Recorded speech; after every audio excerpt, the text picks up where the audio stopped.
सबसे पहले test management में टेस्ट वगैरह अगर आपको अपलोड करना है तो उसके लिए एक फॉर्मेट होती है। ठीक है, मैं वो फॉर्मेट पहले आपको बताऊंगी कि उसमें आपको क्वेश्चंस वगैरह कैसे मैनेज करना है।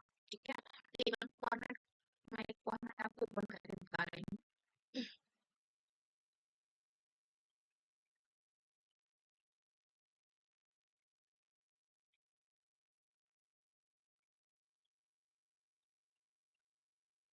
ये देखिए, ये है आपका टेबल फॉर्मेट। ठीक है, वो टेस्ट सीरीज क्या होता है कि जैसे एक टेबल है ऐसे आपके मल्टीपल्स टेबल बनते हैं। जैसे 100 क्वेश्चंस हैं तो 100 टेबल बनेंगे और हर एक टेबल पे एक एक क्वेश्चंस होंगे विद आंसर्स ऑप्शन सॉल्यूशंस। ठीक है, अगर आपके पास सॉल्यूशन नहीं है तो इस वाले बॉक्स को आप ब्लैंक भी छोड़ सकते हो।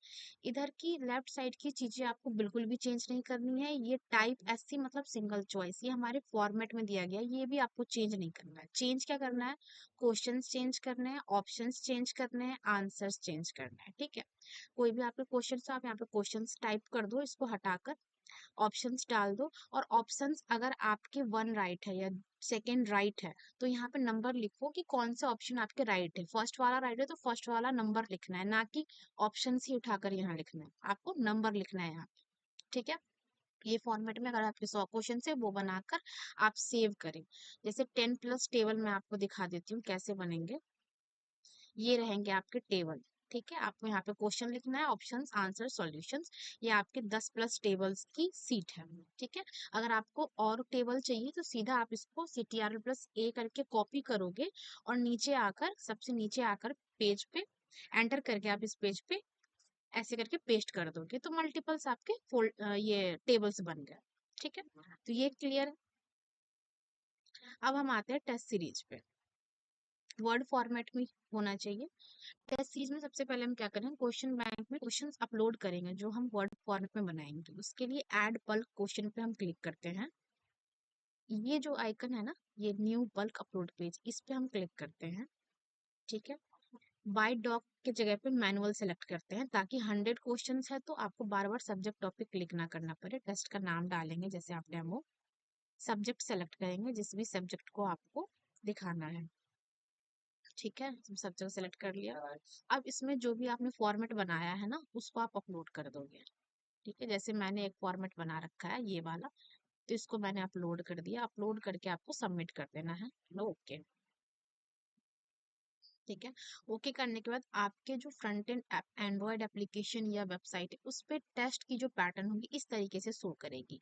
अगर वो राइट होगी तो वो ग्रीन मार्क होगी, अगर वो रॉन्ग होगी तो रेड मार्क होगी। जब वो रिजल्ट अनाउंस होगा तो इस तरीके से आएगा। ठीक है, आपके 100 क्वेश्चन होंगे तो 100 क्वेश्चन की लिस्ट दिखेगी आपको, question number 1, question number 2, and then आप कंफर्म एंड सेव करोगे। ये सेव हो गया क्वेश्चन बैंक में। जैसे मैंने एक क्वेश्चन अपलोड कर दिया। अब आपको क्या करना है, टेस्ट सीरीज बनाना है। आप आपने जो भी क्वेश्चन अपलोड किया उसको देखने के लिए आप क्वेश्चन बैंक में व्यू लिस्ट ऑब्जेक्टिव पे क्लिक करोगे। ये मैंने एक क्वेश्चन अपलोड कर दिया है। ठीक है, अब यहाँ पे आप टेस्ट मैनेजमेंट में जाओगे, टेस्ट सीरीज पे क्लिक करोगे, ऑब्जेक्टिव टेस्ट पे क्लिक करोगे। यहाँ पे ऐड का बटन है। यहाँ पे टेस्ट सीरीज टाइप दो टाइप की होती है, एक लाइव एक नॉर्मल। लाइव सिलेक्ट करते हो तो उसकी टाइमिंग होती है start timing and and timing. Normal में क्या होता है, बच्चे कभी भी उस डेट पे अटेम्प्ट कर सकते हैं। ठीक है, जैसे मैं एक लाइव बना रही हूँ, टेस्ट का नाम मैंने रख दिया डेमो। लैंग्वेज एक सेलेक्ट करना है। अगर आप हिंदी सेलेक्ट करोगे तो दोनों फॉर्मेट में, हिंदी एंड इंग्लिश दोनों में ही आपको यहाँ पे वर्ड फाइल अपलोड करनी होती है। ठीक है, टेस्ट का कोड मैंने रख दिया डेमो। सब्जेक्ट सेलेक्ट कर लिया, जिस उसी सब्जेक्ट को सेलेक्ट करें जिसमें आपने क्वेश्चंस अभी कुछ देर पहले अपलोड करा है। जैसे मैंने फिजिक्स में करा था अपलोड,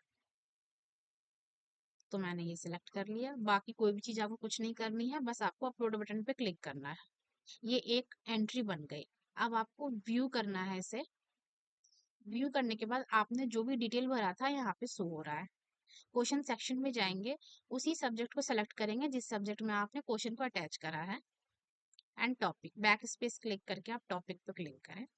यहाँ मैंडेटरी एंड ऑप्शनल का मतलब है, मैंडेटरी मतलब जितने भी आप क्वेश्चन अपलोड करोगे सारे वो अटेम्प्ट करेंगे। ऑप्शनल मतलब क्या होता है, जैसे जैसे आपने 20 क्वेश्चन अटेम्प्ट किया उसमें 4 ऑप्शनल क्वेश्चंस होते हैं। बच्चे अटेम्प्ट करे ना करे वो उन पर डिपेंड करता है। 20 में से कोई 4 क्वेश्चंस ऑप्शनल होते हैं। ठीक है, तो मैंडेटरी अभी मैं सेलेक्ट कर रही हूँ। नंबर ऑफ क्वेश्चंस आपने कितने अपलोड किए हैं, मैंने अभी 1 अपलोड किया तो 1। नंबर ऑफ अटेम्प्ट में भी सेम 1। मार्क पर क्वेश्चंस आप रख लीजिए, नेगेटिव वेटेज मतलब माइनस मार्किंग, पार्शियल मतलब हाफ मार्किंग। सेक्शन की टाइमिंग मतलब टेस्ट की टाइमिंग आप क्या रखना चाहते हैं। एक्शन में जाके अपडेट सेक्शन आपको कर देना है। उसके बाद अटैच बल्क क्वेश्चन पे जाएंगे। अब देखिए इस सब्जेक्ट में एंड इस टॉपिक में हमने ये वाला क्वेश्चन अपलोड किया था, तो हम ऐड करेंगे। बहुत सारे क्वेश्चंस हो गए तो आप यहाँ पे टिक लगाकर ऐड ऑल कर सकते हो एंट्री सेलेक्ट करके। ठीक है, ये ऐड हो गई है। अगर आप यहाँ पे जाओगे क्वेश्चन लिस्ट में तो आपको यहाँ दिख जाएगी। ठीक है, अब आप एडवांस ऑप्शन पे जाओगे। यहाँ पे देखो सेक्शन स्विच का मतलब अगर मल्टीपल सेक्शन आप बना रहे हो, यहाँ पे 3-4 सेक्शंस बना रहे हो तो उसके लिए होता है ये। रीअटेम्प्ट करवाना है कि नहीं उसके लिए है। टाइमिंग एंड डेट सेलेक्ट कर ले, करंट टाइमिंग से 1-2 मिनट आगे की टाइमिंग। ठीक है, अब एंड डेट आप अपने अकॉर्डिंग डाल लीजिए। रिजल्ट डेट ब्लैंक छोड़ते हैं तो तुरंत ही रिजल्ट अनाउंस हो जाएगा, या तो आप फिल भी कर सकते हैं। रैंक वगैरह हाइड करनी है, कितने यूजर ने अटेम्प्ट किया है वो हाइड करवाना है, सॉल्यूशन की क्या डेट रहेगी, कब आप सॉल्यूशन अनाउंस करोगे, and auto submit test after end date, उसके लिए ये है। अब आप अपडेट कर दोगे। ऐसे अगर एरर आते हैं तो इसका मतलब ये है कि आपने सही टाइमिंग नहीं डाली है। अगर आपने 60 मिनट का सेक्शन टाइमिंग डाला है तो टाइमिंग भी आपकी यहाँ पे 60 मिनट ही होनी चाहिए। ठीक है, जैसे मैंने ये दिया एंड देन सेव। ये सेव हो गया। अब आप इसको पब्लिश कर दीजिए। ये पब्लिश हो गया है। लास्ट स्टेप है आपको यूज्ड इन कोर्स, किस कोर्स में आपको इसे दिखाना है। जैसे मैंने फाउंडेशन कोर्स पे क्लिक किया, कंटेंट फोल्डर को क्लिक किया, वीडियो वाले में मैं दिखाना चाहती हूँ, मैंने ऐड कर दिया। तो इस वाले फोल्डर में आपको अब ये टेस्ट दिखेगी। ठीक है, आप रिफ्रेश अगर करते हो तो यहाँ से आप व्यू कोर्स करके देख सकते हो। टाइल मैनेजमेंट में जाकर कंटेंट में मैंने क्लिक किया, मैंने वीडियो के अंदर अटैच किया था। ठीक है, ये देखिए डेमो टेस्ट मैंने अटैच कर दिया, ये आप एप्लीकेशन पे भी ओपन करके देख सकते हैं। तो ये था हमारा टेस्ट का। अब टेस्ट की रिपोर्ट आपको देखनी है तो टेस्ट सीरीज में जाएंगे, ऑब्जेक्टिव टेस्ट पे क्लिक करेंगे। यहाँ पे रिपोर्ट है, इसको क्लिक करेंगे, जितने भी बच्चे ने अटेम्प्ट किया हुआ यहाँ पे आपको रिपोर्ट दिख जाएगी।